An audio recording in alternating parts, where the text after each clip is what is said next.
Welcome back.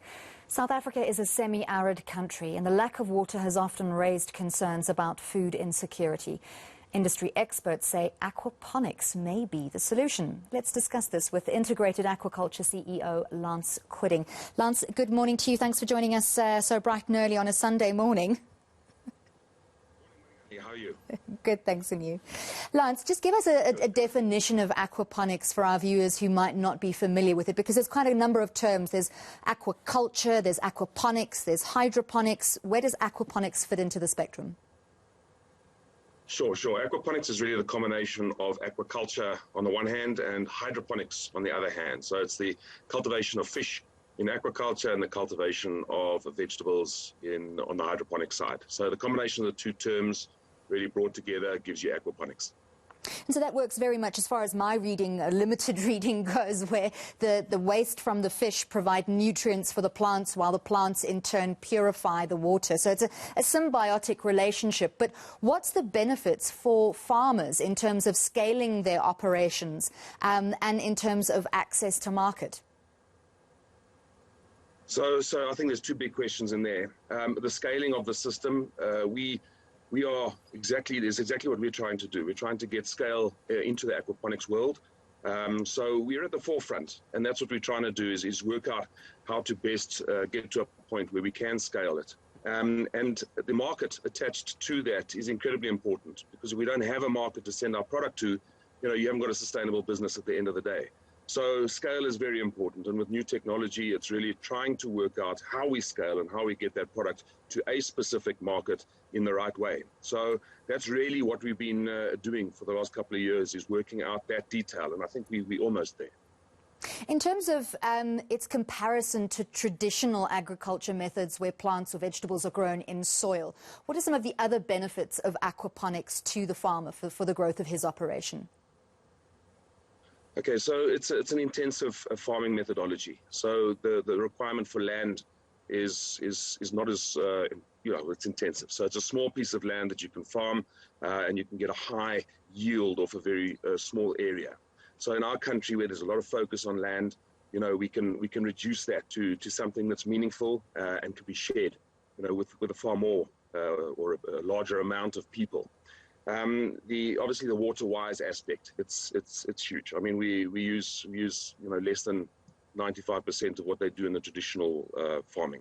On our farm, we can measure how much water is used through the growth cycle of, it's used, for example, a lettuce. And we use about 250 milliliters per lettuce, where in the traditional space you're using between 50 and 90 liters per lettuce. So yeah, intensive. We don't use tractors, we don't use diesel. We can farm with a lot less water, so in an arid region it certainly has a benefit. So a lot of people might the two main aspects. Sorry to interrupt you there, Lance. So a lot of people might question the water aspect specifically because we have such a shortage. Part of what I read is that why you're able to use less water in an environment where the fish live in water, you would immediately assume that would require more water, is because it's cycled again. Is that correct? Yes, so our technology is what's called a decoupled multi-loop system, and the water does loop. So yes, we have got a lot of water on the surface of the ground. So in starting up, you would require a fair amount of water to get going. But once the system is going, it uses relatively little. We lose our water through trans-evaporation through the leaves, and we don't throw any water away. So it stays within the system, and that is the advantage of this type of intensive farming. Any discussion about farming has to also touch on pesticides, fertilizers, the impact of chemicals on the environment. Talk to me about the use of those substances in aquaponics and the impact on the environment. Yeah, it certainly is challenging, because there's little appreciation these days in the marketplace for a product that is really organic and doesn't have any pesticides on it. And on the other side, a product that's been sprayed with red label pesticides. So there's very little discerning taking place between those two products. But that is what we're trying to build. If you see a bug on your lettuce, people go, oh, it's not like that. You should be excited there's a bug on your lettuce, because it means that it's been produced in an organic fashion. So yes, we still battle with it. We do use organic products, organic rated products. We have to control the pests. We have to control fungus. We have to. It's normal farming practices. So these have to be done. But the products we do use are organic, and at times, come at quite a cost.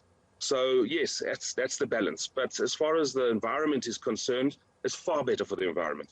So we don't use those red label chemicals. We don't kill an extensive amount of bugs. We're very localized. So yes, it has a very, very positive effect on the environment.